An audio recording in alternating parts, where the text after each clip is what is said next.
À-bas-le-ciel. I remember I met Isel in Chiang Mai. It was a total coincidence. We took selfies with each other. I thought it was like a funny thing. And Isel put my selfie in his video. And then Harley messaged me. He was like, you got to fix this or I'm going to destroy you. I'm going to get my knife and tear up your bivy bag. By the way, that bag's worth, I think, 350 Australian dollars. So, smash the iPad. And I'm in New South Wales, and he's in Adelaide, so I can't really go and just get my shit back. None of my friends want to go to his house. So yeah, that's where I'm at. It's kind of I really believe that these three people, Vegan Cheetah,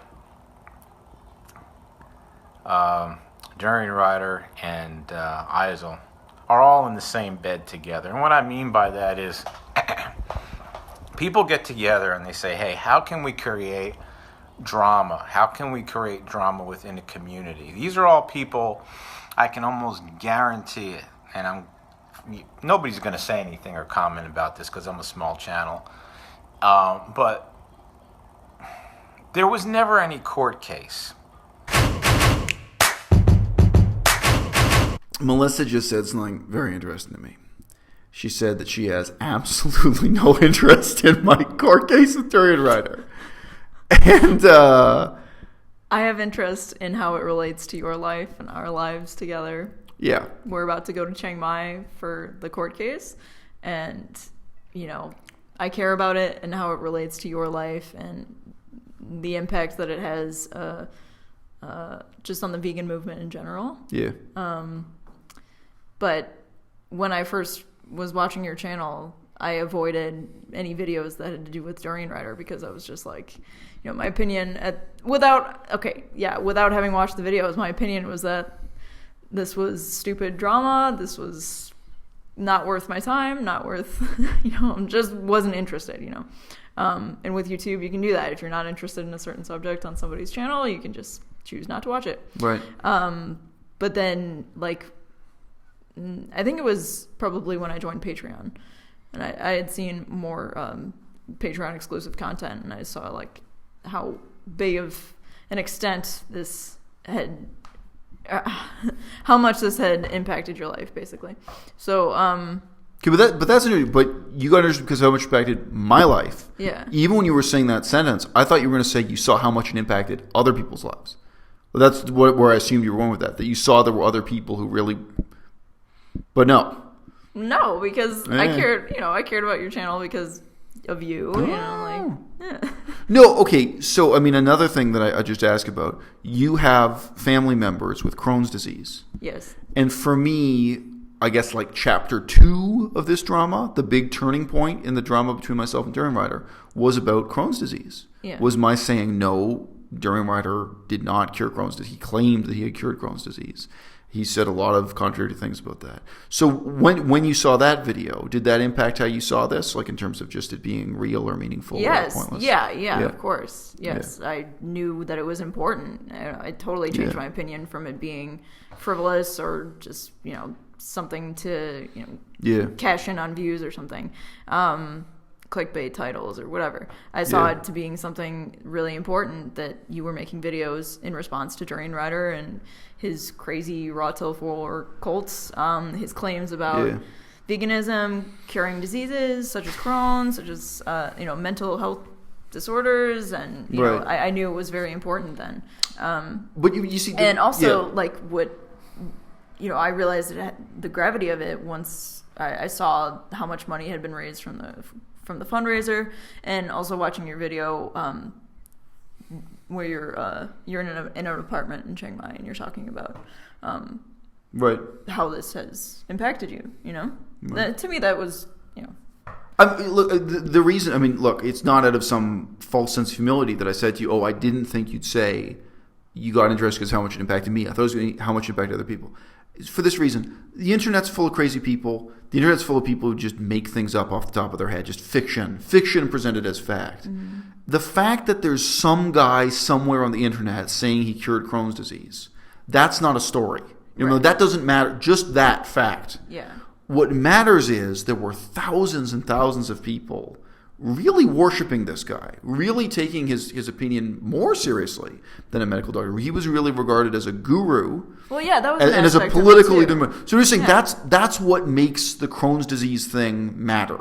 That's what makes the insane diet advice matter. That it's not just one guy's opinion. Right. That it's a guy's opinion who's put himself in a position of being a political leader in the vegan movement and a kind of lifestyle coach. I mean, I think that's a fair thing to say, right? Yeah. And that it's really impacting people's lives. Yeah, but as I mentioned, like the selectivity of what you choose, I had never seen Durianrider's channel. Of course. That wasn't what I was into. I wasn't into like the diet and lifestyle part of veganism. Like I really didn't watch much on YouTube. You know, like it just wasn't a big part of my life.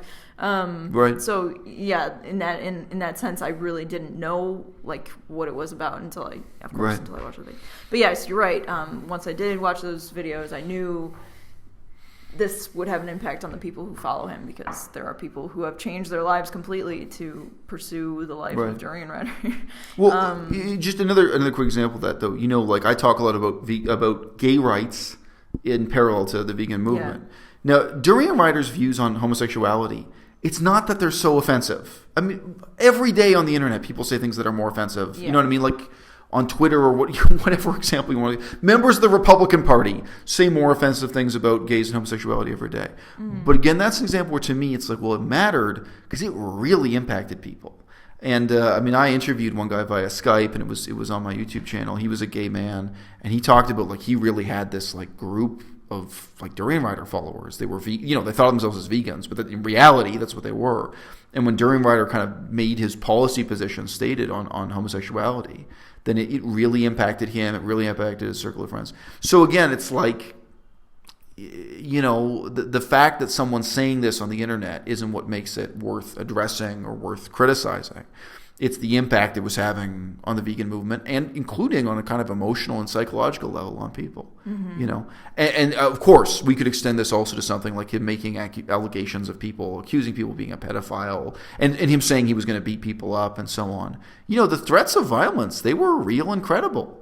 You know, like I know. Yeah, I'll just say like that too was very striking to me when I first. As opposed to somebody on that, Twitter threatening violence, you know, and there's no real possibility. You know, I mean, if somebody in Washington D.C. says they're going to beat someone up in Alaska or something, no, I mean these were credible threats, and this was a form of defamation and slander that was real and did impact people. Yeah. And it impacted a whole long list of people before it ever impacted me, right? Yeah, you were the first person to stand up to it and actually take legal action against her. Right. So, yeah, it's right. And I can definitely see how it's important, and I can see you know the benefits of you know updating the people who watch this YouTube channel about what has been going on, or what the lack of what has been going on. Well, right, okay, but let's be all the way real here. By the same token, during the last 2 years, Durianrider completely destroyed his power and influence. So, you know, by the same token, before I was saying, look, what he says about Crohn's disease matters because the impact is on people. Well, now what he's saying has no impact on people anymore.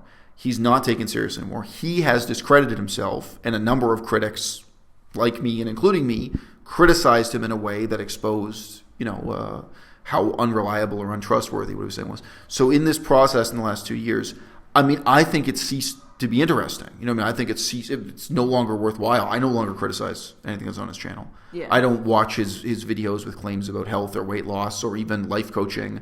Someone actually sent me an email the other day asking me to criticize a new video Durianrider posted about education, about university education. Oh. And again, well, he's become a joke. I think you have videos about. I mean, yeah, from ages ago. Yeah, yeah. You back criticized that a lot about like staying in school and what he says about education. So, right. But no, I'm not saying I never did. But I mean, back then it was taken seriously, and there were real examples. People on the internet, people who said they made this decision, they dropped out of school because of Durianrider's advice. This kind of. There were people who. Yeah, you had interviews with. Right. An interview. With one girl who. I met people who changed their life in this way, right? Mm-hmm. But I mean, today, so Durianrider's basically saying the same message again, And no, today it's not worth criticizing because he's not taken seriously and he's been discredited. Yeah. So yeah. So I think that's the other thing that's changed is the reality of this, the extent to which he's been defeated, although not in court, not legally. It wasn't. I mean, the court battle was an occasion, yet another important occasion for the whole world to see that he's a liar, for the whole world to see that he's unreliable and shouldn't be taken seriously. Yeah. But it was about this time that people actually stopped taking him seriously. They should have stopped. I mean, back with the Crohn's disease thing. I mean, what else do you need to know? I mean, even if it was just, if you just watch my one video about Durianrider Crohn's disease, really that's enough. There are so many red flags there, you know? Or one thing like what he has to say about schizophrenia or diet and weight loss. I mean, there's so many things that are so crazy and just so inappropriate, so unreliable. And if I'm being honest, there's a certain amount of disdain I have for people that, in the first place, even follow Durianrider's advice. Like, how could you listen to what he says and think it has any credibility? Like, what? Who are these people? But you know, these are people that you had interviews with, and I was like, okay, yeah, these are people. They're real human beings. I mean, you know, what are you gonna say? Yeah, just impressionable or like just not critical of what. Or I don't. They know. wanted to believe. Yeah. It's bizarre. So, yeah, you know, it also was like a level of not having sympathy when I was first, like, learning about this. I was just like, like, come on, like, who... Yeah. That's the point. Like, two things to give my perspective on that. So this is basically the kind of blame the followers element, which is important. We can't just blame the leaders. You've got to blame the followers. Yeah. But when I look at those followers, you know, part of it is... they are the future of the vegan movement. You watching this video, you are. So like it or not, so someone like Henya Mania, she was 100% like diehard, hypnotized Freely and Durianrider supporter. Oh. Even after she'd met them for years. Yeah. Well, I mean, as you know, even Unnatural Vegan was, right?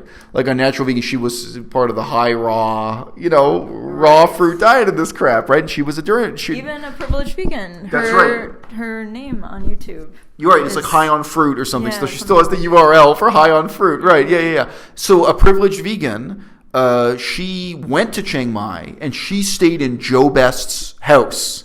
She stayed in the infamous Best Transformation mansion and everything. Yeah. So a lot of these people were true believers. So no, I mean, there's a sense in which I can look at those people, and including obviously someone like Ali Tabrizi, who's kind of a moderate, you know what I mean, but who was and is a Durianrider and Freely supporter, or someone like Vegan Gains. Vegan Gains flipped. He was a Durianrider and Freely supporter, and then because of my conflict with her, he switched sides. So, you know, you can look at those people and say, look, maybe there's a lot wrong with them, but to some extent, this is the future of the vegan movement. Of course, my time is better spent. No, but of course... So depressing that this... You see the kind of cynicism I have to put up with in this relationship, you see? Yeah. You can say it's depressing, but is my time better spent trying to influence someone like Henya Mania, Vegan Gains, and all the, you know, nameless, you know, followers of this movement of vegan? Right. The same way I try to influence people who today are supporters of direct action everywhere. Mm-hmm. Is my time better spent trying to influence them, or standing on the street corner with a leaflet, giving it to someone who eats meat every day who doesn't care at all? Yeah, I think it's pretty obvious what is. Yeah, but fundamentally, these people care about the future of the vegan movement. Maybe they're really misguided. Maybe they're under the spell of these stupid health ideas and, you know, cure Crohn's disease, cure schizophrenia, etc. But still, these are people who have committed not just to the diet, but to the future of the movement, to save the planet and save the animals and all this kind of stuff. So there's some potential there, right? Yeah, I just have to resist the temptation to be cynical and just be like, there's no help for these people if they're going to... But it's true that a lot of them were very young, too. So there's a certain amount of... A lot of them were old. A lot of them were old, too. I saw them in Chiang Mai also. You can see those people face to face. You can see the older people. Like, they may not be the ones that are popular on YouTube, but there were a lot of older people who were into this, you know, bicycle till you barf, eat so many bananas till you gain 30 pounds, weight loss cult thing. You know what I mean? That was going on in a major way, right?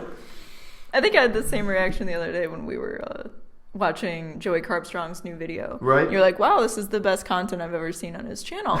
And then I showed her some of his old content. She didn't know what I was comparing it to. Yeah, right.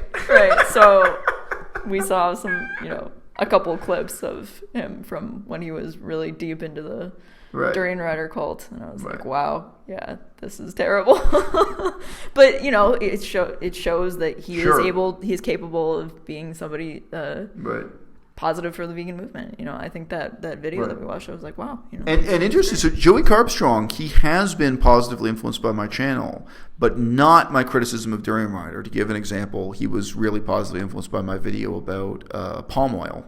And deforestation and wood in relation to veganism, the ethics of those things. So, I mean, again, my time is better spent making a video.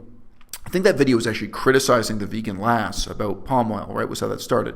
So I'm criticizing a misconception another vegan has, but this is about the future of the movement. You know what I mean? So I just mentioned, that is the kind of influence you can have with a tiny YouTube channel like mine. I don't do hair and makeup. I don't do beauty.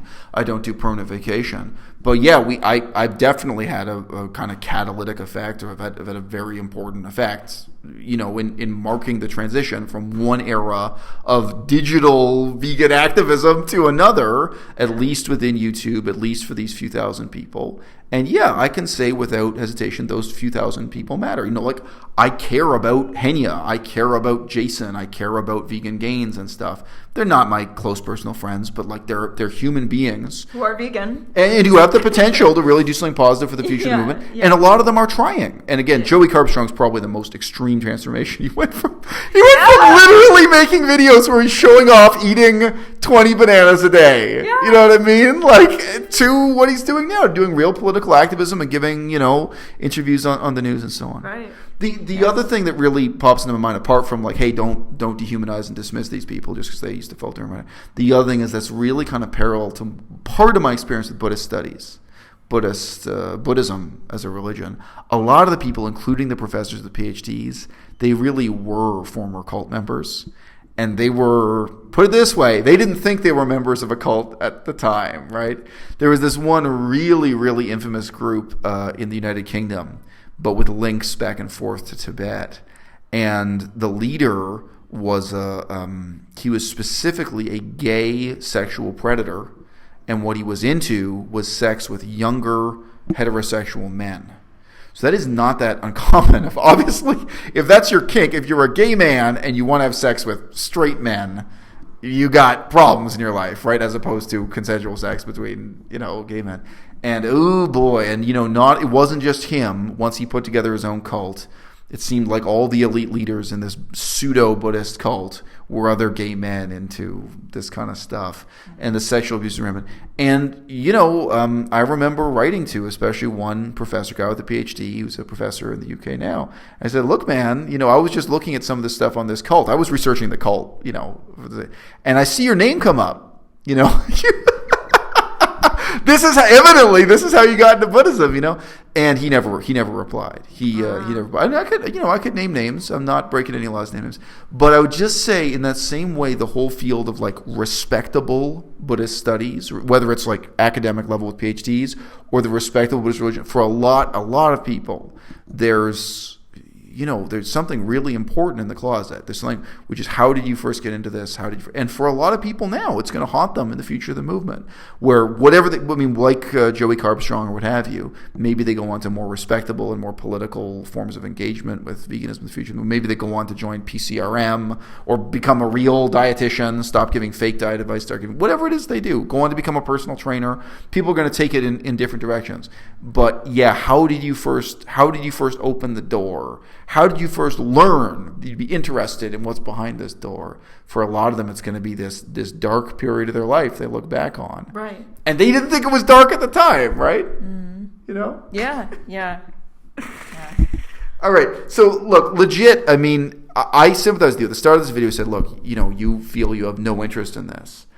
I think, someone made a witty remark to me and said, Durianrider is just like a crazy guy standing in the street screaming at traffic. And this is from memory. And I said back, well, no, but if no... Based on the little that I have seen, yeah. But look, this is like my point about the Crohn's disease claim or the schizophrenia claim. If nobody else is taking him seriously, there's no point criticizing him. If what he has to say about education and university, well, now that he's a joke, there's no point. It has become boring, precisely because the consequences of the stays there. I said back, as I recall from memory, no, Durianrider is not like a madman screaming at traffic. He's a guy on YouTube who's telling you that if you buy his ebook now, you can make money the same way he did, standing in the street screaming at traffic.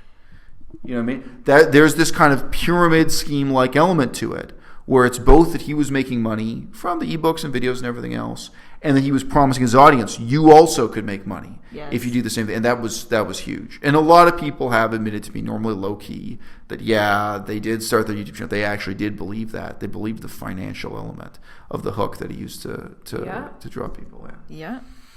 Including some of the women that have made allegations against him. Ah, touche. Yes, indeed. Yeah. So the profit motive was there, even for some of the women who ended up sleeping with him, and for the women who ended up later regretting that they slept with him. Yes. But look, for this video, like the only news I have, I wanted to make a video tonight so I wouldn't have to make another video in the future. Yeah, right. Is that, in terms of what I hear from my lawyer and the process of the court case, which is real, only lunatics believe it's not real. We've shared legal documents. I've shared the receipts, the actual invoice for showing the lawyer was paid. I've shared videotape showing me at the courthouse. And the other point, just really briefly, at the same moment as the laptop gate, at the same moment when all these people in Chiang Mai who were in Chiang Mai with Durianrider were scandalized by the fact that he had this conflict with his ex-girlfriend, partly about a laptop and going to the police, and he was alleging she stole his laptop. Bike tires. I will never know the whole story, partly because I just don't have the interest. I mean, I'm within 6 degrees of separation of nothing. If I wanted to, I could know the whole story, but I don't. Anyway, there was this conflict at that time, and I'd already reached out to some people, including Angry Vegan, and said to them, look, if you want to know what's going on with the court case, if you want to confirm for yourself with your own eyes what's going on with the court case, go to the courthouse. You're not in Los Angeles. You're not in New York. Ride your bike up to the courthouse. And I remember everybody I told this to, I said, look, but you can't wear bike gear. So every time I said, look, remember, you can't wear your helmet. You have to wear a respectable suit. Otherwise it's Thailand. It's a little bit conservative that way. Try to wear a black suit, black shirt, what have you. But if you want to, you can go to the courthouse. You can see the writing on the wall. You can attend the next hearing for this ongoing court case. And a bunch of them did. So that was the other thing invisibly, was we went from a period of time where there was just all this BS on the internet, ignoring all the evidence, with no sincere interest in the evidence, claiming that the court case was fake. And then we had this turning point, which wasn't too much commented on. There weren't people really making videos about it, where that all disappeared, and where everyone, I think including Durianrider, well, right, because when Durianrider had his fake fist fight with Sam, they had this fist fight. What he's screaming at Sam about is, he's screaming at Sam, you want me to go to prison, and this kind of stuff, because you support the court case. So even built into that scenario is implicitly that he knows the court case is real, and now he's scared that it's real. So the court case and all this nonsense, all the lies told on all sides from Durianrider and the drama mongers, what have you, it was another occasion for Durianrider to lie and discredit himself and behave in an aberrant way that would make people, disrespect him. And he did that, and a whole lot of people woke up. Now, those people are going to have to ask themselves, and I see videos of them asking themselves, they're going to have to ask themselves, why didn't I wake up before? Why didn't I wake up back when it was just the thing about Crohn's disease or whatever? They're going to have to ask themselves that for the rest of their lives. Why didn't you wake up back when he was accusing someone else of being a pedophile and it wasn't me? Why didn't you wake up when he was threatening to beat up? There are websites that have tried to collect all the people he's made, all the examples of people he's made threats of violence against. You know what I mean? Where he's threatened to go over to people's house and beat them up and this kind of stuff. So there are websites. Anthony Culpo is one where they're putting together these kinds of examples, and it's a long list. Why didn't I wake up back when it was those threats of violence, when it was that defamation, when it was this pseudoscience? Why didn't I wake up? But they didn't. And for a lot of people, it was at about that time, the laptop and ex-girlfriend situation, and simultaneous with, I'm not saying everyone in Chiang Mai went to the courthouse, but everybody knew someone who'd gone to the courthouse. Where it was no, dude, this is not just a YouTube thing. This is the documents, the legal documents are not fake. How could they possibly be? It's ridiculous. They've been to the courthouse. They've seen for themselves that this is real and ongoing. So that's, I've said in earlier videos, I mean, the happy ending is just that, yeah, we, a bunch of people, but, including myself, including my donors, we really created the circumstances for Durianrider to self-destruct. And to some extent, we destroyed him. His credibility as a leader in the vegan movement is over. And that was my concern. His ability to hurt others, the way he tried to hurt me, to destroy people, is over. So we've won. And I would say even his ability to influence people, telling them to drop out of university or telling them to quit their medication, which I've read examples of, that's over. And yeah, I was an important part of that, and you people and the donors and so on, an important part of that. And as I say, the other mystery is just that, hey, people woke up, who were asleep before. However, if you ask me, do I have high expectations of this court case in Chiang Mai, that the justice system is ever going to deliver justice? My answer is no. This is a very long and convoluted paperwork process that, as I mentioned, has involved hearings, has involved a lot of legal activity. But I think it's at a dead end. I think without Durianrider ever employing a defense lawyer, I think on the legal side of the equation, Durianrider wins. And in every other important sense, including the question of the destiny and future of the vegan movement, we won, he lost, and for him, it is game over. Just because Aizul Mazard had some papers in his hand and he was standing outside the courthouse, or he walked inside the courthouse, anybody can con anybody. Like, I could do things every day and show you things that look real and they're not. They're not real. This is a bad analogy, but I could take a picture of my urine in the toilet bowl and then do another jump cut and have me drinking something out of a jar that looks exactly the same color, and you people would believe it, right? Or some of you would, right? Just for shock value. Now, they don't do that, but they make stuff up so people keep coming back for more. You become more and more gullible, Clips and videos that manipulate and play tricks on your brain with music behind it. It's very interesting and very creative. And I actually got suckered into it somewhat, And it's a mind fuck. It really is a mind fuck. But once you're older and you start to realize, like, wait a minute. How does this person have this person's contact number or information? How does this other person say, okay, well, so-and-so contacted me by phone and we agreed to, wait a minute, I thought if you guys are against one another, how do you have each other's contact information?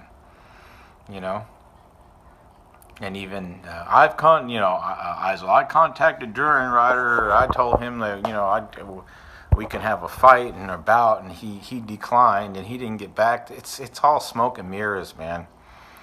And the whole thing with this Aizul guy, like, think about it. Somebody that old, with now he's doing videos with somebody that's half his age, and all the videos, don't you find it a little creepy that they're actually inside the apartment? Like, there's no videos of him going anywhere or walking down the street or even eating anything that's vegan.